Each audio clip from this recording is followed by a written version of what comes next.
I never made it, but I know what it takes. I'm motivated by a mix of emotion. Assalamualaikum warahmatullahi wabarakatuh. Selamat datang teman-teman di YouTube channelku Sarina. Buat kalian yang baru bergabung di YouTube channel ini, perkenalkan saya Sarina. Kali ini saya akan membagikan soal SKB tenaga pendidik atau guru materi pedagogik.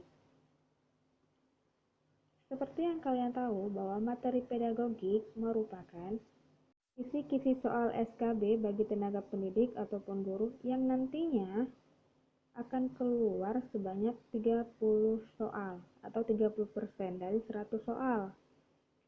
Dan 70%-nya lagi merupakan materi tentang jurusan yang kalian miliki. Misalnya kalian jurusan matematika, berarti akan keluar soal matematika sebanyak 70 soal dari 100.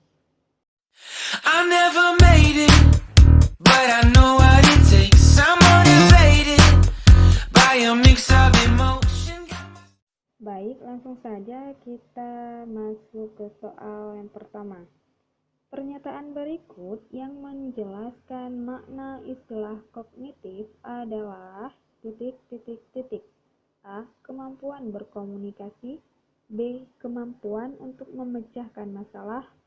C. Kemampuan berinteraksi. D. Kemampuan untuk mengintegrasikan diri. Jawaban yang benar adalah D. Kemampuan untuk memecahkan masalah. Soal nomor 2. Kemampuan peserta didik untuk membina hubungan dan kemampuan memotivasi diri termasuk kecerdasan A. Kognitif. B. Sosial. C. Emosional. D. Moral.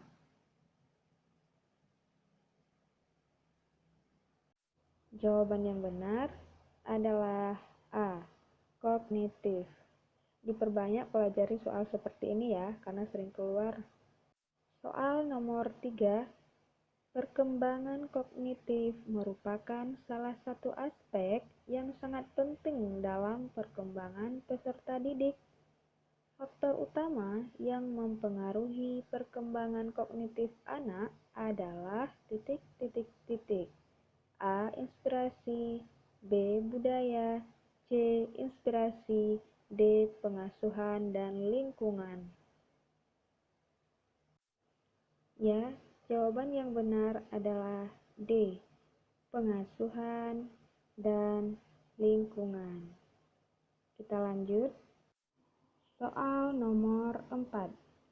Kemampuan berpikir untuk mengoperasikan kaidah-kaidah logika tapi masih terkait dengan objek-objek bersifat konkret merupakan ciri-ciri kemampuan anak berusia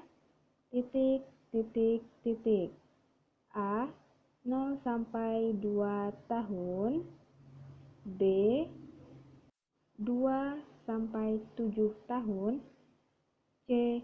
7 sampai 11 atau 12 tahun. D. 11 atau 12 sampai 14 atau 15 tahun. Jadi jawabannya yang mana? Silakan di-pause dulu kalau mau mikir jawaban yang mana.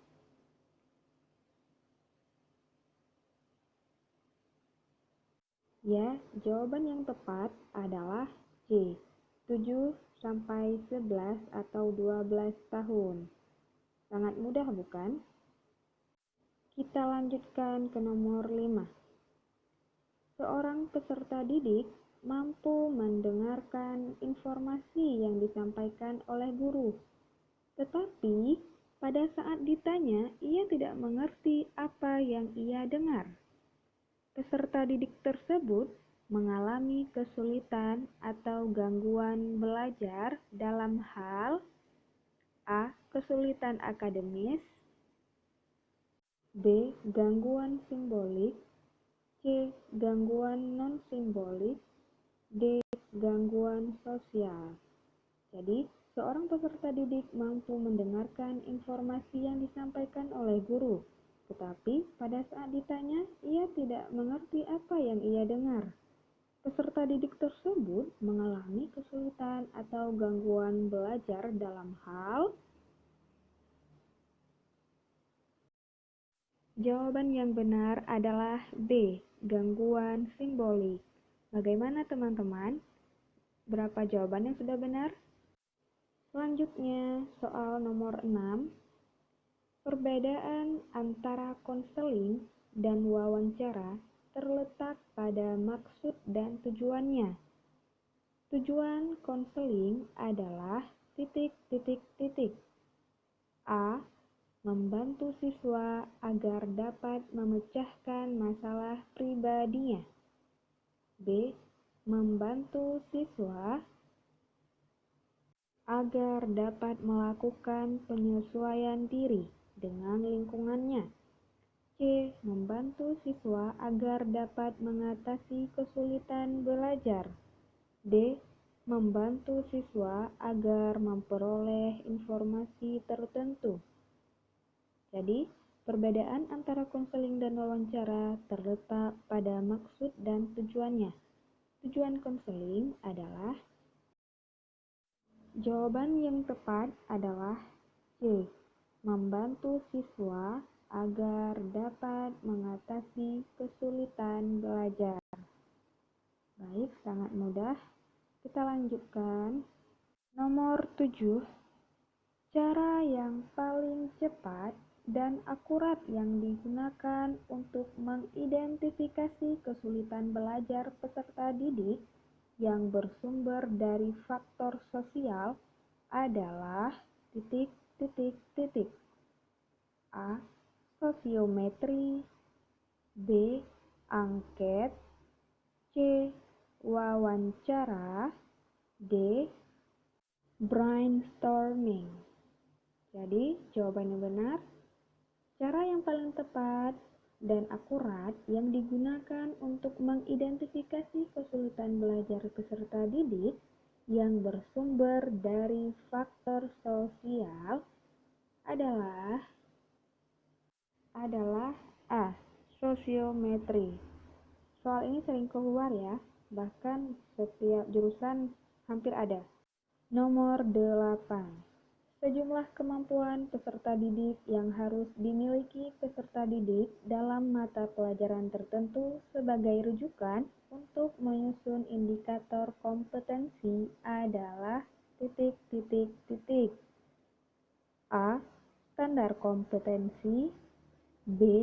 Kompetensi dasar, C. Kompetensi dasar mata pelajaran, D. Kriteria penilaian. Jadi, sejumlah kemampuan peserta didik yang harus dimiliki peserta didik dalam mata pelajaran tertentu sebagai rujukan untuk menyusun indikator kompetensi adalah. Bisa kalian pause dulu kalau misalnya kalian butuh waktu untuk memikirkan, karena ini jawabannya beda-beda tipis ya. Jawaban yang tepat adalah C. Kompetensi dasar mata pelajaran. Jadi beda ya, kompetensi dasar, kompetensi dasar mata pelajaran. Nah, semuanya itu beda-beda. Kita lanjutkan soal nomor 9. Yang dimaksud dengan multiple intelligence atau kecerdasan majemuk adalah berbagai kemampuan yang dimiliki siswa untuk A. Menjawab pertanyaan, B. Memecahkan masalah, C. Mengembangkan diri, D. Mengerjakan tugas. Jadi, yang dimaksud dengan multiple intelligence atau kecerdasan majemuk adalah berbagai kemampuan yang dimiliki oleh siswa untuk B. Memecahkan masalah. Kalau misalnya ada yang setuju sama jawabannya boleh komen ya. Soal yang terakhir. Pada dasarnya, teori belajar behavioristik sangat menekankan pada titik-titik-titik. A. Proses belajar. B. Hasil belajar. C. Perkembangan siswa. D. Kepandaian siswa. Pada dasarnya, teori belajar behavioristik sangat menekankan pada perkembangan siswa. Jadi jawabannya C, perkembangan siswa. Kalau video ini bermanfaat, jangan lupa like dan subscribe ya. Terima kasih.